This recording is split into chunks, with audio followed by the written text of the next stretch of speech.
Welcome back to the channel. Dane Scott from Dane Scott's Truckers Lounge. Have you ever tried to install a heavy bumper on a semi truck by yourself? Yeah, I'm about to show you how. Stick around town.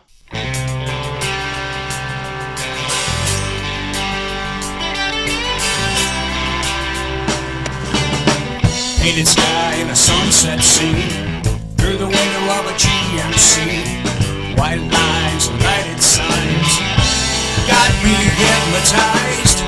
There's nothing like the feel of the road and the smell of the diesel smoke.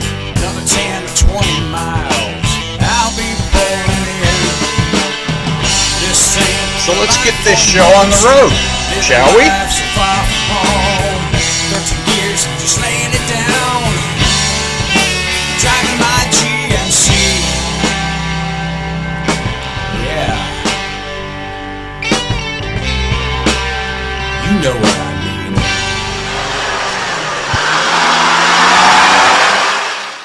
Hey, for some reason, there's 5 bolts holding this side on, and there's only one over here.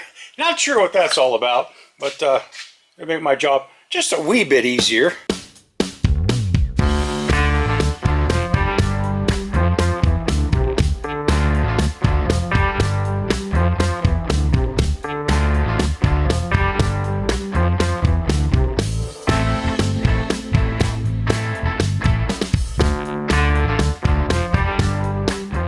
Okay, from a safety standpoint, I've got the floor jack right in the middle, just keeping it up. I will loosen these, not all the way, just I'll keep the nut on both sides until I'm ready and I know it's not going to go anywhere, and then I'll pull those out and carefully lower it down on the floor jack.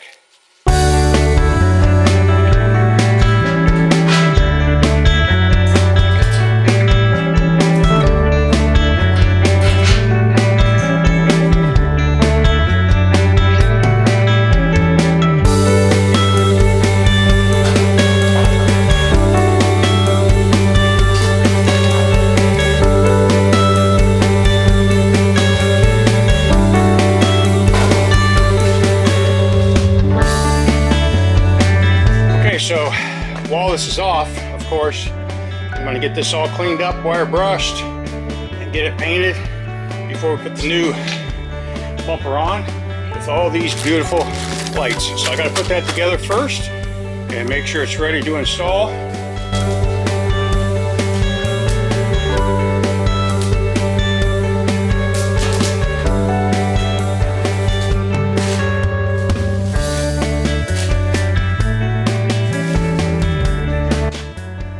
This bumper is beautiful. Can't wait to see it on there.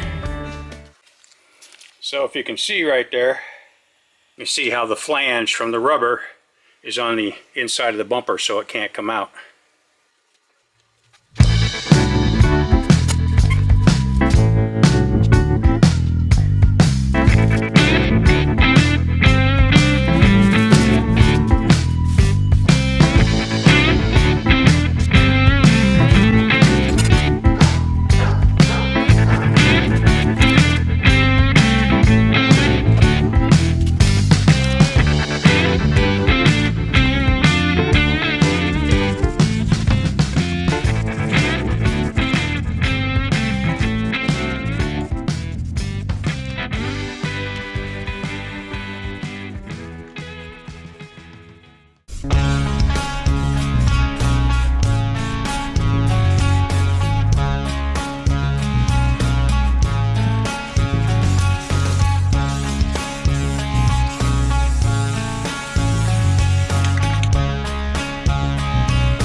Hey kids, when you get one of these bumpers with the spaced lights like that, you also get,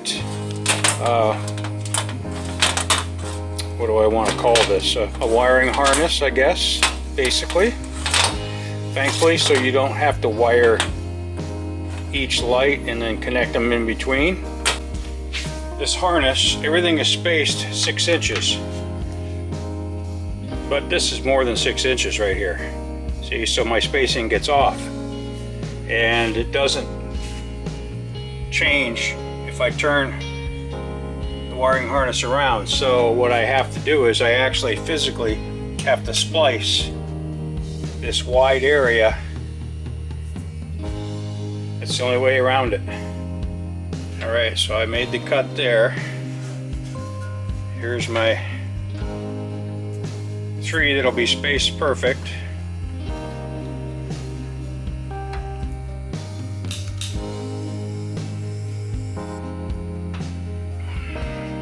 Your cut with the ends on them, and now I will have to use some white and black out of the kit and make some extensions about that long and also put ends on them. There's the splices,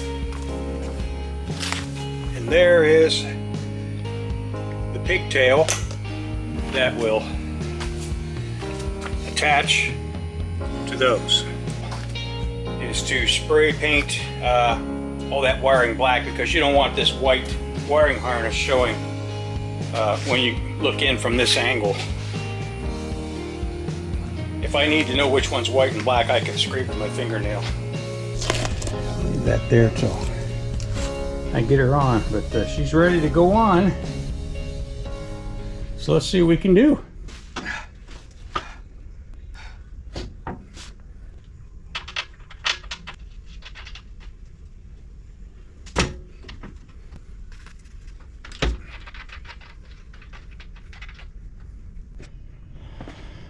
Okay, I'll finish up all the bolts, but what I'm really wanting to do is plug them lights in and see if they're working.